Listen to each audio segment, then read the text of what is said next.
Good evening, everyone, and welcome again to another edition of the Shooters Lounge podcast. I am Matt, your host, Matt, at Post Up 323. Don't forget to like and subscribe, guys. So, as you can see, it is just me. If you listen to it back on Spotify and Apple Podcasts or wherever you get your podcast. Unfortunately, our guest had some technical difficulties, so we're gonna have to wing it. So I'm going to free solo this one. So it is just me. Couldn't done a podcast. It's the end of the season. The news is out. We have our champions declared. The Boston Celtics have won it all, beating the Dallas Mavericks 4-1. So could not let this episode slide without delving into what was happening during this series. The Boston Celtics, congrats to them. They've been the best team all year. So, I can't take anything away from them, regardless of what people say. Whether it was an easy road to the finals or you beat 2 years in front of you, and the Celtics getting it done after years of contending, not quite getting over the hump, making it the finals against the Warriors a couple of years ago, but not quite getting there. But this year, they got it done. They've been the best team all year. They've pretty much bossed the whole season. The regular season, they went through. They bossed it like no doubt. They were the better team. Just trying to look now what the standings were. I think it was 63 games altogether. 64-18, excuse me. So it was. They were the clear winners of the regular season. The nearest one was the OKC Thunder at 57 wins. So they bossed it from start to finish. A lot of questions coming into the season for the Celtics. The age-old Jaylen Brown, Jason Tatum. Could those people, could they coexist? Which has been swirling around for quite a long time. Also, the questions about the coach Mazzulla. I think he's answered a lot of questions this season. He's finally learned how he can call timeouts, so that's always a decent place to be. But I think the players brought into his philosophy and his style. So they've kind of, it was almost inevitable in the end. The Mavericks, a hell of a playoff run. You've got to give them props. Nobody thought they were going to be here, and they had a hell of a run. First 3 rounds in the Western Conference, beating teams that I think a lot of people, including myself, I think I took the other team in the first 3 rounds against the Mavericks, so they proved me wrong time after time. So can't fault them for that. So they ran a bit of a gauntlet really to even get to the finals. Beating the Clippers, who obviously had title aspirations, and then the Thunder, who finished the 1 seed. So people were very high on them, and then beating the Timberwolves team, who really they were riding high, and everybody was on the Timberwolves train and the Anthony Edwards train, and the Mavericks just stuck it to him, and the Timberwolves did well really in the end by winning 1 game. So that could have been a sweep, or in another world, the Timberwolves could have forced it either way. But the Mavericks made the plays when they needed to. So a hell of a run by the Mavericks. I don't think there was many people, probably even Mavericks fans, who thought that they were going to be here. So kudos to them. But the Celtics won out. Like I said, 4-1. It could have been a sweep, but the Mavs managed to stick one to Boston. So Was it easier that Boston could go back home and win it all in Game 5? Who knows? But reviewing it over the games, Game 1, it was 107-89. It was the Porzingis game. Obviously, Porzingis has been out for a few games before the finals. I think it was maybe the first round, second round, that Porzingis picked up an injury, which I'm not even going to try and pronounce what that injury was, but it kept him out for 2 or 3 weeks. So yeah, but him coming back give the Celtics a real boost for Game 1. And obviously, finishing the round before with the sweep against the Pacers definitely helped that.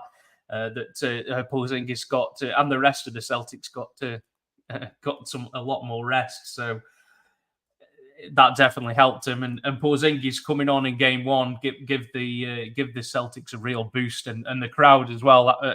Standing ovation when he come out. So.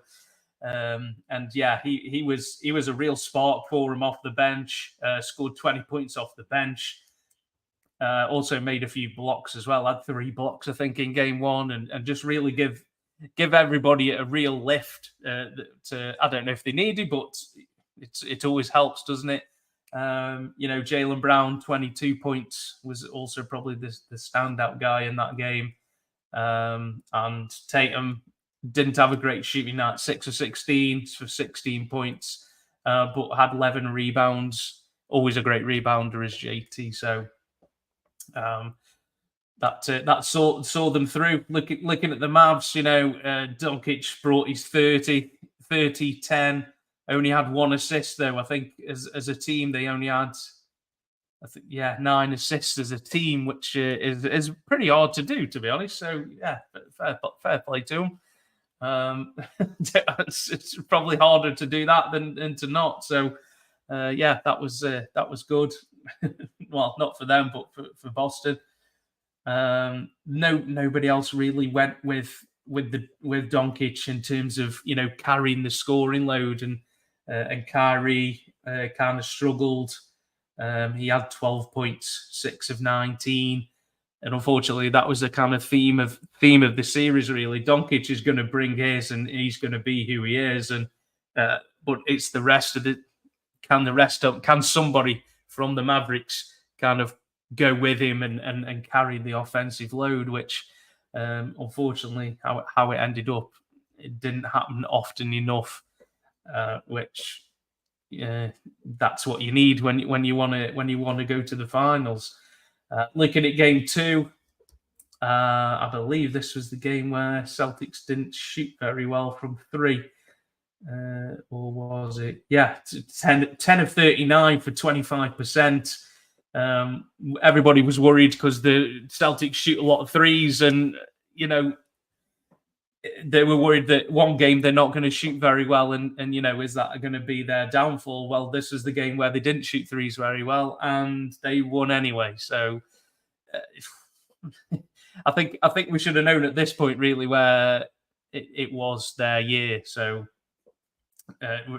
regardless of them not shooting very well, they managed to find a way to win. And again, these are the games. Brown had his 21, Tatum had 18, but then you had Drew Holiday with 26, Derek White with 18, just contributing, and 11 rebounds for Drew Holiday as well. So everybody's contributing. Tatum 18, 12 assists, 9 rebounds, and so.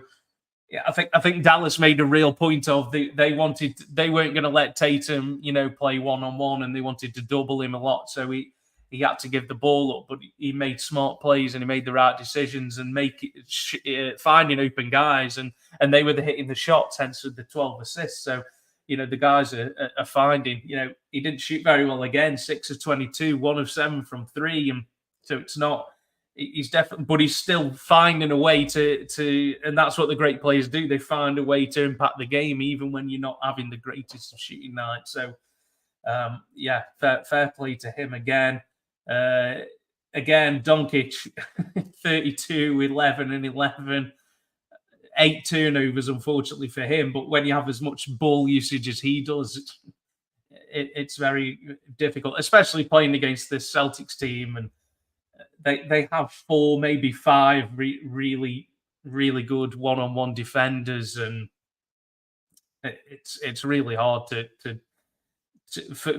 the whole, because Doncic is playing high minutes. Obviously, how many did he play in this game? 42. So he's playing high minutes against some really good one-on-one defenders. Derek White was an All NBA, and I think Drew was as well, and Brown and Tatum are very good in their own right. So you've got 4 really, really good one-on-one defenders there who you can just chuck at Luka, and even if he's making shots, you're wearing him down. You're wearing him down to almost submission. Where if it comes to the end of the game and the game's close, have you got enough? Doncic, have you got enough left?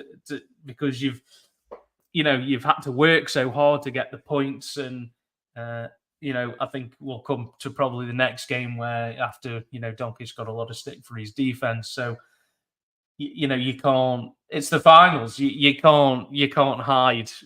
I don't think coaches are too good now, and scouts are too good, and to find these things. And so you've got to deliver when the time is right. And unfortunately, I think the supporting cast for the Mavs just didn't really bring it, or didn't really have a chance to, possibly by the Celtics. Derek Lively, he's a rookie. He's in his first finals. He only had 2 points in game 2. Derek Jones 11. Washington 17. Gafford 13. But Kyrie 16 again struggled. Not too bad. 7 for 18. It's not amazing, is it? But he's definitely, he heard it from the crowd, obviously, anytime he was in Boston. So it's what can you do? It's either deliver or you're going to hear about it, aren't you? So as we all know, the Boston crowd is lets you know about it if they don't like it or don't agree with what you're doing. So that's 2-0. So we go back to Dallas for 2 games. So game 3, I think game 3 was kind of like the clincher. This was probably the what if moment of the series, where if Dallas win this one, then it's 2-1, and you go, okay, we've got the next game at home, and then it's a best of 3. I feel like this was the turning point, really. And the Celtics managed to, grind out the win, 106-99. I think this was the game where they were, they had a large lead, and they kind of come back. Dallas managed to 21-point lead with 11 minutes to go, and Boston made it. Dallas made it all the way back, but they managed to hold on in the end. And I think the turning point here was Luka fouling out, which he doesn't really, because you tend not to foul out when you don't play a lot of defense. So I think it's maybe the second time that he's fouled out ever, which controversially or not. Just trying to find it now, whether he did or not. Yeah, I'm not sure. But yeah, I think he doesn't foul out very often, because I think after this game he received a lot of criticism with, people were just driving by him, and there wasn't really much resistance there. Which, to be fair to him, I think Doncic, he was suffering, I think, with a multitude of injuries, a plethora, as they say. But it's the finals. There's no excuse. You've got to deliver, and that's it. And I think he said as much. Really, it's no excuse. I've got to deliver, and that's it. But I think Doncic has always been criticised for his lack of defense, and this game definitely showed, because Tatum and Brown both had good games in this one, and both ended up with 30-point games. So it kind of, I think this was the turning point. Really, looking back on it, this was the point where it was over for them guys. Kyrie had his best game of the series. He had 35. Even though Doncic fouled out, he still had 27. So his numbers are still there, like always. But I think if they'd have had him for those last 4 or 5 minutes, what would the game have turned out? And I think this shows that the progress that the Celtics have made is they'd have probably have lost this game 2 or 3 years ago, where they'd have given up the big lead, and then it'd have been over. And it just shows, sometimes that you have to go through these things. You have to go through the tough times, and to understand how it is to win and what it takes to win. And but this time they give up the lead, but they managed to stay the course and to see it out. And I think this was going 3-0 up in the finals is, such a massive advantage, and you kind of break the other team's spirit in a way, which, that's the aim, isn't it? That's the aim, to break the other team's spirit and to see it out. So, not really much else to say about that one. So, going to game 4, Celtics are thinking we can sweep or we can see it out, and unfortunately didn't quite work out for that, and ended up a bit of a drubbing. The Mavs come out with a sense of desperation, 100%. That they, is it maybe how the Wolves were in the last series against the Mavs, where they were like, I just don't want to get swept, and the Mavs come out with a lot of playing with a sense of urgency, a lot of determination, and just worked a lot harder than Celtics. Celtics come out and were very lethargic. I don't know if they just thought the job was done, and they thought, well, we've won one away from home now, and then we'll let this one go and go back to Boston to see it out. Or, but I don't think you should really do that in the NBA Finals. So I don't think you should give that one up. So, Doncic had 29. Again, his stats are usually up there. Kyrie, 21. But, they got contributed. They got Tim Hardaway Jr., who finally made an appearance, who wasn't really being used a great deal throughout the playoffs. Dante Exum, 10 points. They went very deep in the bench, but I think that's because it was the starters were benched at the end of the third quarter. This game was over. Well, to be honest, it was over at halftime. To be honest, but so a lot of players saw time who probably aren't used to seeing time. Tatum 15, Jaylen Brown 10. Yeah, not great games. These just seem like these guys were just like, yeah, so we're ready to go back home and see it out. And but credit to the Mavs, they kept going and won it 122-84. So a bit of a drubbing in the end. And I think some Boston fans, some sports media would, I've Dallas unlocked something. Not for me. It was just, Boston were just ready to come back home and win it all at home in front of your own crowd. I just think they took the foot off the gas a little bit and let Dallas, we'll let you have this one, so it's not a sweep, and kind of take it back to Boston. So last night's game 5, and Boston saw it out. This was 106-88. Just felt like a sense of formality, really. It was just, Boston come out. The crowd was hyped. Again, Luka, 28, 12 rebounds, 5 assists, 7 turnovers again, so it's a credit. Is that Luka just mishandling it, or is it credit to Boston? I put it down to credit to Boston more likely than it's just unforced turnovers.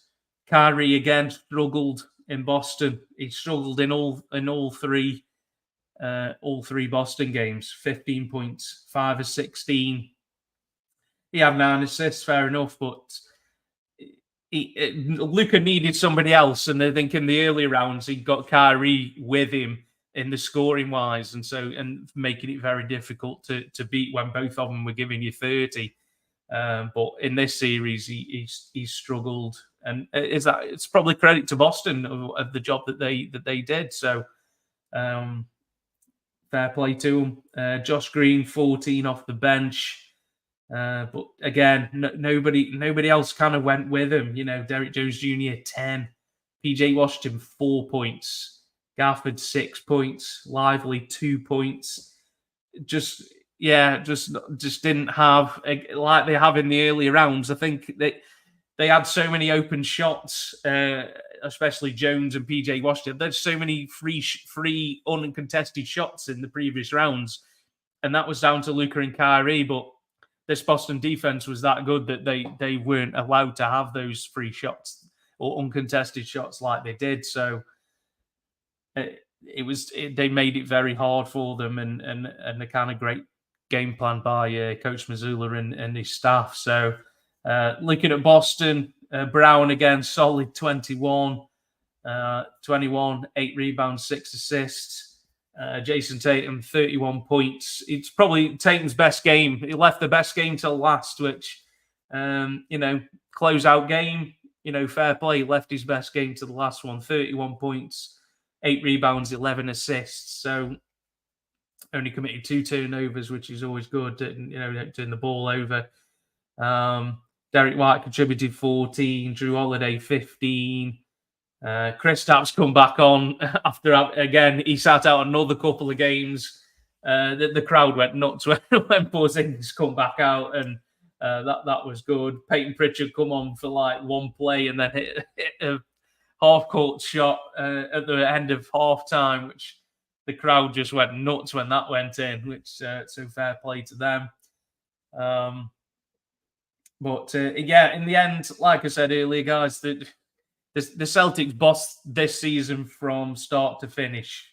And I don't think really anybody who really is kind of, admitting to themselves, they just bossed the whole season from start to finish.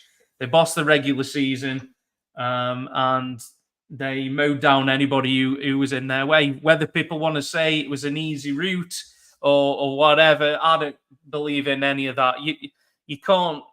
You beat whoever's in front of you. You can't not. That's it. That's all it is to say. It's just whoever's in front of you, whether it was easy, somebody was injured and all that. Those things happen. You can't blame Boston for that. They beat who they beat because that was who was put in front of them. And whoever was in front of them, they handled. For the season, the Celtics are 80-21. So, and you look at the teams over the years, over the previous NBA seasons, and there's only six other years where teams have won at least 80 games. Do you know what I mean? It's very impressive. Teams like the 17 Warriors, 84-16, the 15 Warriors, 83-20, the 97 Bulls, 84-17, the 96 Bulls, 87-13. The 87 Lakers, 82-18. The 86 Celtics, 82-18. They're in very, very good company, and some of those teams are considered some of the best teams of all time. So, if you're looking at the win-loss record, it's undeniable. Whether you think it's easy or not, or whoever they beat, or it was easy, but you can't take it away from them, mate. A championship's a championship. They've won it all now, and they will go down in history as the 2024 NBA champions. And whether you agree with it or not, they are the champs, and I think you've got to give them their flowers, whether you like it or not. So, what else is there to say? Celtics, they've been knocking on the door for the last few years, and they've come up short over the years. They lost in the finals to the Warriors a few years ago. Last year, they lost in Game 7 at home to Miami.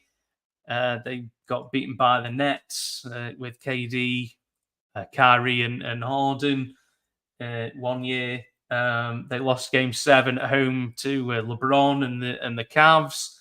So they've been knocking on the door. They've had some tough losses, and people saying, "Oh, got to get rid of Brown, got to get rid of Tatum, or one or the other," and it's just and they've kept the faith, and you've got to give the props to the GM and the staff there and the president Brad Stevens and the moves that they made, getting in Holiday, a bold move. Getting rid of Marcus Smart was a bold move, and bringing in Drew Holiday, who'd won a title and knows what it takes to win. And for me, it was a no-brainer. People were like, "Oh, I can't believe they got rid of Smart." I was like, "This is a no-brainer, mate. I don't know what we're talking about. If you can get Drew Holiday for next to nothing, and yes, I mean it's sad if he was a fan favorite, wasn't he, Marcus Smart? But it was a no-brainer for me to get in somebody like Drew Holiday and his defense as well. And Drew Holiday was relied in Milwaukee to score the ball. In this team, he didn't have to, and that's how good the rest of the team was. He didn't have to score for the team to win. Just play defense and guard the opposition's best player, and so that for him must have been a dream. Really, you haven't got pressure on one end; it's just take care of the guy on the other end, and can't fault him for that. And the Celtics were in a similar position as Dallas were this year, where Dallas they had to kind of run the gauntlet to even get to the finals. They had to beat the Clippers, the Thunder, and the Wolves to even get to the finals. It kind of reminded me of the Celtics when they got to the finals against the Warriors in 22. They had to, they swept the Nets, which was a surprise to some, maybe not to others. But then they beat the Bucks in 7, which was a gauntlet, and then beat the Heat in 7. Another, so they had to run the gauntlet just to get to the finals. And I think when they actually got there, it was such a they had to give us so much energy just to get there. And when they did get there, I don't know if they got enough left to mount a challenge. And the Warriors ended up, walking away with that title. And Curry kind of, righted a lot of wrongs, let's say, that some people had about him, whether he only won because KD was there or whatever. But I think that it was the reverse now. Dallas had to work so hard to get there, and Boston were kind of the ones who'd had the rest, and they found it very, very easy. 4-1, in the first round, and then a 4-1 again, and then 4-0 in the conference finals. It was, I mean, it was easy, but it was as easy as they made it. And congrats to him, man. I'm really happy for Al Horford, man. Al Horford's been in the league a long time, and perhaps he maybe thought that this probably, it wasn't going to happen for him, but he's managed to win one later on in his career. So I'm happy for Al Horford. He's a pro's pro, and he's most people's favorite teammate who's ever played with him. He won a couple of titles in college with the Florida Gators, and now he's an NBA champion. So congrats to him. And Drew Holiday got another chip, and now Tatum and Brown can say that they are NBA champions, and you can see the joy on the faces when the final buzzer went. That's what it's all about. That's why they do it. That's why they play the game. And Porzingis as well. He's thinking 12 months ago I was playing for the Wizards. Now I'm an NBA champion.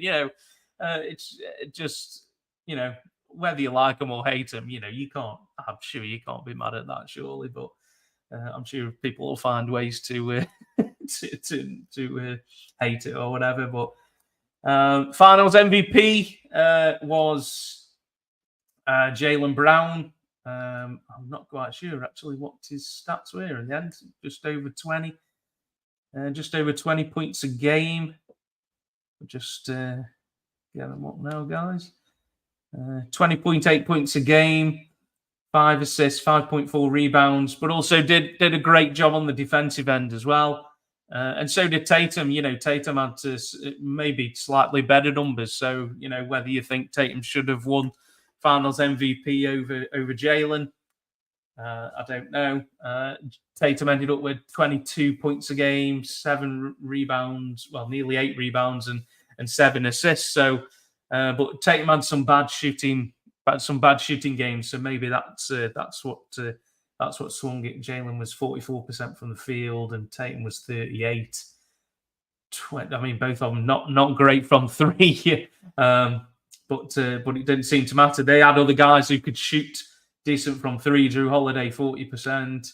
Sam Hauser hit some decent shots. Al Horford 47% from three, and so they had people who could do that for them. And it's hard in this day and age to play both sides of the ball. To really intense way. But Jaylen Brown ended up with conference finals MVP, and he's ended up with the finals MVP. So I think we can put to bed the Tatum and Brown don't like each other segment, because when the final buzzer went, you could see them embracing, and I don't think there's any animosity there. I think certain media outlets are looking for something that just isn't there. So, yeah. But congrats to the Celtics. Yeah, like I said, bossed it from start to finish. So now they're going from the hunter now to the hunted. So we'll see what happens next year. You've got to be thinking next year now, guys. The season's over, and you're gonna be looking at next year, and people are going to be building teams now to beat Celtics now. Like just ask the Nuggets. People are going to be building their teams now with you in mind, and they're going to be looking at, right, how can we beat Boston, and that's what's going to be the measuring stick. So be careful what you wish for, but I don't think they'll mind. And I think the parade's on Friday, so it's going to be a good time in Boston. So we'll wait and see. That's pretty much it, I think, for the finals. Last thing, probably before I go, guys. Unfortunately, we had some bad news the last week or so regarding one of the greats of the game. Unfortunately, Jerry West passed away at the age of 86. That was on the 12th of June. He was the logo. So a lot of outpouring of goodwill. Or real sadness, should I say? About his passing. And I think the measure of the man when, unfortunately, when he passes, the amount of outpouring of also the stories that people have about him. And it's like, everybody, he always returned to calls, even when he wasn't available at the time. He'd always call back, and for what other players, coaches, GMs said about him over the years. He's just an outpouring of gratitude, and he is the logo. He is what the logo is based on. So it was a real shame that kind of broke during the finals, or the news come out to the finals. A fabulous player, finally won an NBA title after all those years going against the Celtics. Didn't think he was going to get a title in the end, but finally did win one. Wasn't against the Celtics, but he did win a title in the end. I think those games against the Celtics still hurt now. Those game sevens that he didn't win still hurt to the very end. But as good of a player he was as good of a GM. He brought Kobe to the Lakers. He brought Shaq to the Lakers. Just a fabulous basketball mind, and he's been part of some of the greatest moments of the NBA, either as a player or as a GM, coach, president. So a sad time for the NBA, really, and for it to happen during the finals was they had a minute's silence for him before one of the games. So one of the greats of the game, and he's in the Hall of Fame as a player and as a GM, I believe, or as a president. So an executive, whichever way you want to call it. Yeah, definitely one of the greats for sure. Yeah, 8-time champion as an executive. Not to be sniffed at for sure. Executive of the year 95 and 2004. Yeah, one of the greats. Jerry West, definitely, absolutely one of the greats. And obviously, as he is the logo, the legend will live on. So,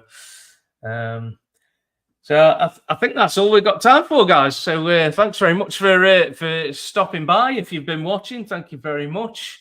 I think we might be back in a couple of weeks. We'll probably do an NBA draft review.